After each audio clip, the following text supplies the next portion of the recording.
Porém agora, ó Senhor, peço-te que traspasses a iniquidade do teu servo, porque tem procedido muito loucamente. 2 Samuel 24, 10. Se o pecado é o maior mal no mundo, então vejam quão loucos são aqueles que procuram livrar-se de outros males admitindo o pecado. Aquele que trabalha para evitar outros males ou removê-los praticando o pecado incorre no maior de todos os males. Ele se mata para salvar-se, ele se destrói para preservar-se. Aquele que tenta salvar a sua vida dessa forma, perdê-la-á. Jamais houve tempos tão ruins que o povo de Deus não pudesse estar seguro neles se apenas tivesse confessado o pecado. No entanto, ele achou sua segurança no sofrimento quando devia tê-lo achado na confissão do pecado. Vemos isso exemplificado na ação dos 3 jovens, Sadraque, Mesaque e Abednego. Este era o argumento dos cristãos primitivos quando foram ameaçados com prisões e mortes, caso não renunciassem a Cristo. Bom imperador, você ameaça com prisão, mas Cristo com o inferno. Quando Cipriano foi sentenciado a morrer pela mesma causa, o governador tentou discutir com ele que deveria ter pena de si e renunciar seu erro ao invés de perder sua vida. Cipriano, porém, respondeu-lhe: Senhor, tu és meu juiz e não meu conselheiro. Então, clara e justa causa, não há necessidade de conselho.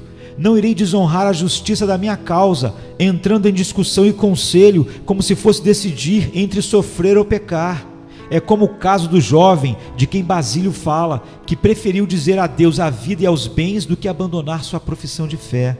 Quão deplorável coisa seria assegurarmos as nossas vidas através daquilo que é a nossa ruína, comprar nossa liberdade através da escravidão, nossa salvação atual através do pecado. Vejam o que isso custou a Francis Spira e Kramer nos dias da Rainha Maria. Kramer não sabia como vingar-se por seu próprio ato, a não ser queimando primeiro aquela mão que tinha contribuído para o pecado, já que ele tinha assinado uma retratação e depois se arrependeu. Então deixou, na hora de ser queimado na fogueira pela sua fé em Cristo, aquela mão ser queimada primeiro.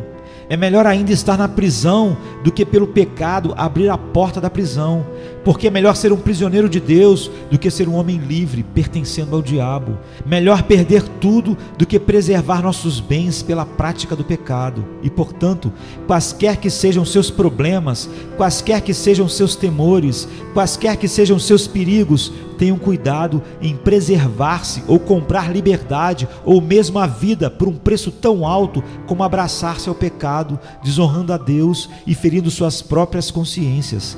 Tenham cuidado ao se tornarem amigos do homem, fazendo de Deus o seu inimigo.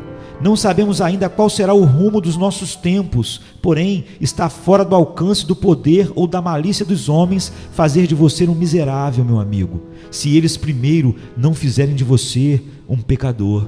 Se o pecado, considerado separadamente, é um mal tão grande, o que é então o pecado circunstancial? O pecado contra o conhecimento, contra intenções. Se há tanto mal no pecado, no menor pecado, quanto haveria então no maior? Se os átomos são tão grandes, quão grandes então são as montanhas? Se os pensamentos impertinentes são tão pecaminosos, tendo mais pecado neles do que todos os tesouros do céu possam espiar, à exceção de Deus e Cristo, o que seriam então os pensamentos rebeldes, os assassinatos planejados, o adultério, a maldade premeditada, os meios e fins gananciosos para ganhar dinheiro, o desrespeito a Deus, negligenciando e desvalorizando seus caminhos? Se há tanto pecado e inferno numa vã e tola palavra, que inferno de pecado, que montanha de ira há em seus discursos apodrecidos, fétidos, seus terríveis juramentos de sangue e blasfêmias. Se existe tanto mal num pecado apenas, considerando-se simplesmente um pecado, o que devemos pensar do pecado composto, pecado pormenorizado, pecado feito excessivamente maligno? Pecado contra a sabedoria, contra as intenções, contra as misericórdias. Sente-se e considere um pecado e veja como ele é grande. Aquele pecado que eu cometi contra o conhecimento, contra os avisos da consciência, contra o mover do espírito. E me diga se o menor pecado não é excessivamente pecaminoso e maligno. Se o pecado é um mal tão grande, então vejam quão loucos são aqueles que zombam do pecado. Os loucos zombam do pecado, diz Provérbios 14:9. Eles brincam com o pecado. É um esporte, é um entretenimento, jurar, ficar bêbado, ter relações sexuais ilícitas e tudo mais que poderíamos mencionar. Eles irão pecar por esporte, por entretenimento, por recreação. É entretenimento para eles praticar o mal. Estes são loucos. Loucos naturais? Não. Aquele que prossegue assobiando, tagarelando e na ociosidade está numa situação melhor. Este é um louco espiritual, o maior dos loucos. Vocês se divertiriam com veneno? Vocês se divertiriam com o inferno? Não. E ainda mais, vocês se divertiriam com sua própria destruição? Vocês se divertiriam com aquilo que foi tão amargo para Cristo e que também lhe será, caso não sejam perdoados? Quem se divertiria com aquilo que é a miséria dos homens e demônios perdidos, tanto aqui quanto no inferno eternamente? Consideraríamos desprezível alguém divertir-se dilacerando o corpo de um ser humano, ferindo e derramando o sangue de um estranho, de um inimigo, porém quanto mais do nosso mais querido amigo? Vocês que se divertem com o pecado fazem o mesmo com Cristo. Vocês se divertem matando Cristo, crucificando-o, dilacerando o seu corpo novamente. Toda blasfêmia é um punhal no seu coração, como uma lança no seu lado novamente. Divertir-se com o pecado é a maior manifestação da natureza demoníaca no mundo. Ninguém a não ser os seres demoníacos fazem isso. Este é um fardo de Deus. Ele se queixa disso e considera um alívio ficar livre de vocês. Consolar-me-ei acerca dos meus adversários, diz Isaías 1:24. Isto é o ferir a Cristo, o pesar do Espírito, o problema dos anjos, a destruição das criaturas. Acaso vocês se divertiriam com aquilo que trouxe todo o mal sobre o homem e mesmo sobre Cristo? Divertir-se-iam com o que gerou o inferno e o abasteceu durante todo esse tempo, com o que tem sido o tormento das almas e o será para sempre?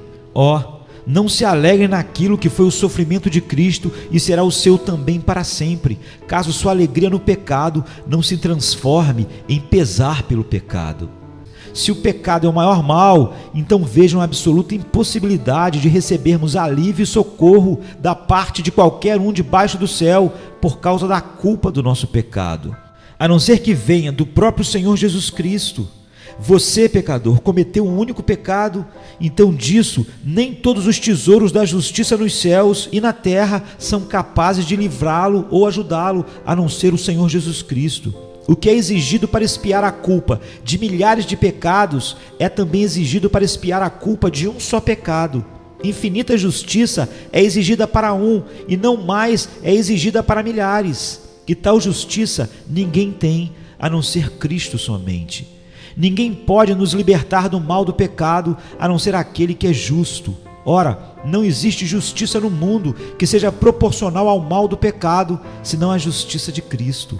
A nossa própria justiça, vocês sabem, é muito pequena e é chamada de trapos de imundícia, em Isaías 64:6.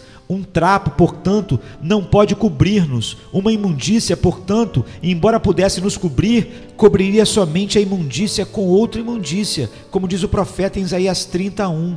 Se cobriram com uma cobertura, mas não do meu espírito, para acrescentarem pecado a pecado. Ou seja, eles acrescentam o pecado da sua justiça ao pecado da sua injustiça. Eles cobrem mancha com mancha, adicionam pecado a pecado, esterco a esterco. A justiça da lei ainda não seria suficiente, supondo-se que o homem fosse capaz de cumprir toda a justiça e guardar toda a lei. A obediência presente, embora supostamente adequada à justiça da lei, jamais irá responder pelas ofensas e desobediências passadas. A lei é forte o suficiente para amaldiçoar a milhares, porém é incapaz de salvar uma só alma.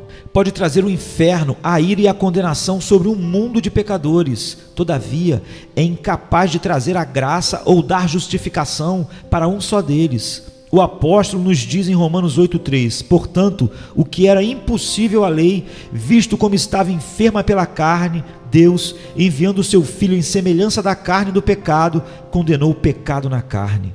O mesmo apóstolo nos diz em Gálatas 3:21, se dada fosse uma lei que pudesse vivificar, a justiça na verdade teria sido pela lei.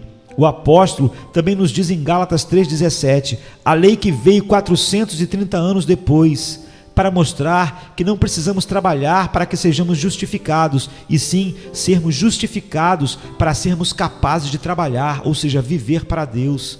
Se Deus pretendesse que a lei fosse um instrumento da justificação, Ele teria dado a lei 430 anos antes da promessa. E ainda mais, essa não é a justiça dos anjos, a qual é maior do que a da lei, visto que os anjos estavam acima do homem em inocência, porque esta também foi uma justiça criada, finita e de maneira alguma proporcional ao mal do pecado.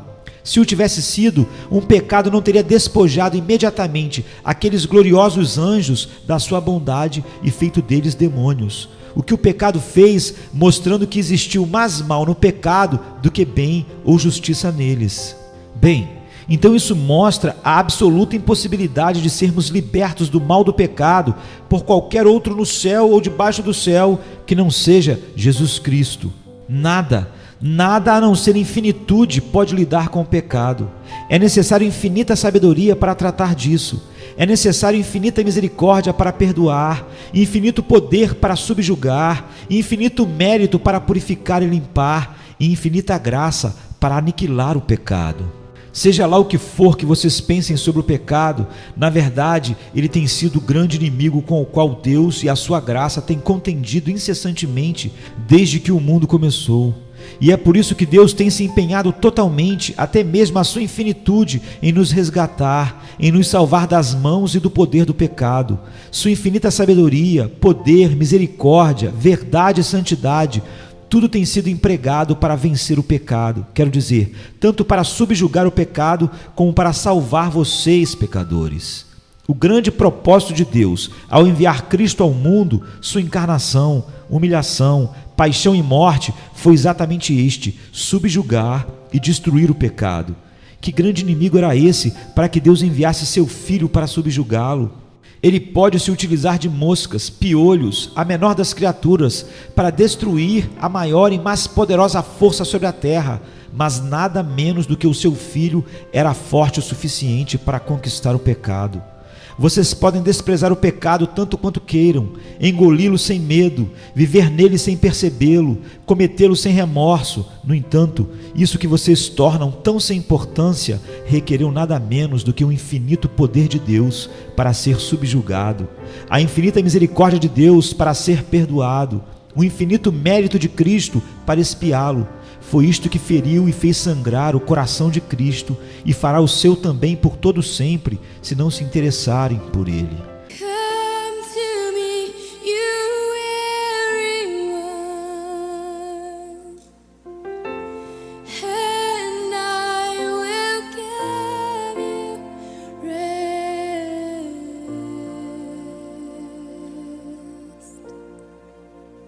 I will give you rest.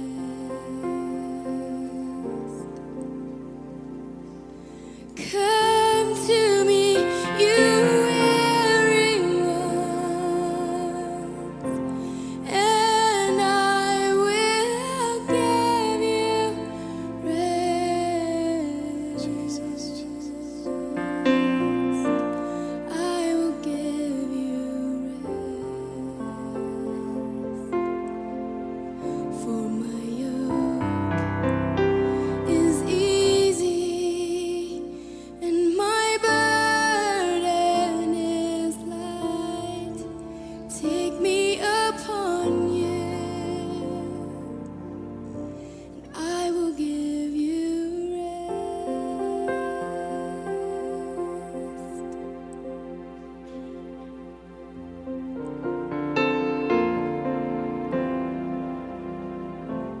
Come to me,